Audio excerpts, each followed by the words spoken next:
I love you, pumpkin. I love you, honey bunny. 10 reasons which pointed that I was trans and I didn't realize back when I was growing up. Okay, number 1. Coming out to my mom! When I was in high school, I had a lot of trouble because I had very short hair. Not as short as this, but rather short, but sometimes it would get to this length.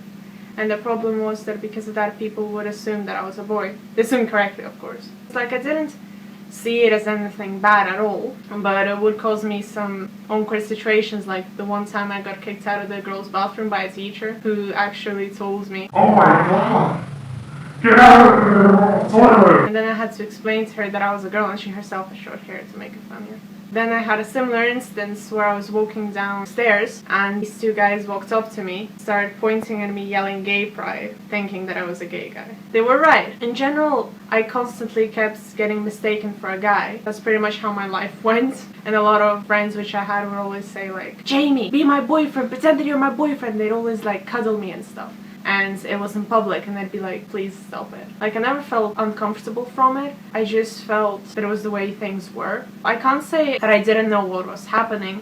It just seemed natural. And you will know my name is the Lord! I write a lot, a ridiculous amount, and basically when I'd always write from a male perspective, and I'd always want to write specifically from a male one, because I admired male writers and I wanted to write like them. And I'd write from the male perspective because it was much more natural to me. And even now I still do it. I do it maybe like 99% of the time. When I was growing up, I was unfortunately the first one who developed breasts in my class. It made me feel very awkward. So I kept slouching and slouching just to cover up my breasts because I felt so embarrassed and I didn't want them. I wanted a flat chest. As you kind of find out what sex is, I think that, well, I have a hole, this is pretty useless. I kind of wanted to have a dick, and I remember I read an article in Cosmopolitan that all women secretly want dicks, and it was something based on Freud. And I remember reading it and thinking, oh my god, they're so right, and like they had symptoms there. And I was like, yeah, symptom 1 matches me, and symptom 2, and like, yeah, wear male clothing, and like everything would match it. And yeah, I really want to have a dick. Growing up, I kind of wanted that, and then I wanted to have sex as a man, really. You know, everything is not safe for work if you look at it at the right angle. When I was a kid, I wanted to be Frodo, because I thought that Frodo was really, really cool.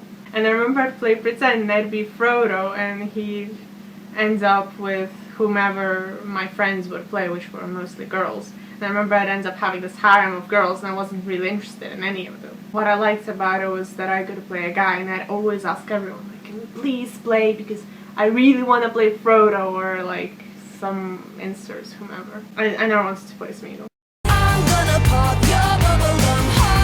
Then I discovered as I was growing up yaoi, and in general kind of man-to-man relationships. It felt really natural to me because I'd write them, I'd read them. And I remember when I first had my first relationship with a guy. If he ever ends up watching this video, I want to say hi to your sexuality, but that's not the point. But we broke up, and then I wanted to write a novel about it. I chose to write it from a gay male perspective of a guy who was rejected by his boyfriend. And that's pretty much what I always ended up doing. I'd always get my experiences and I write them from a gay male perspective, because it was the most natural to me. I always found female characters to be very boring, to be honest. I could never relate to them. I could never understand them.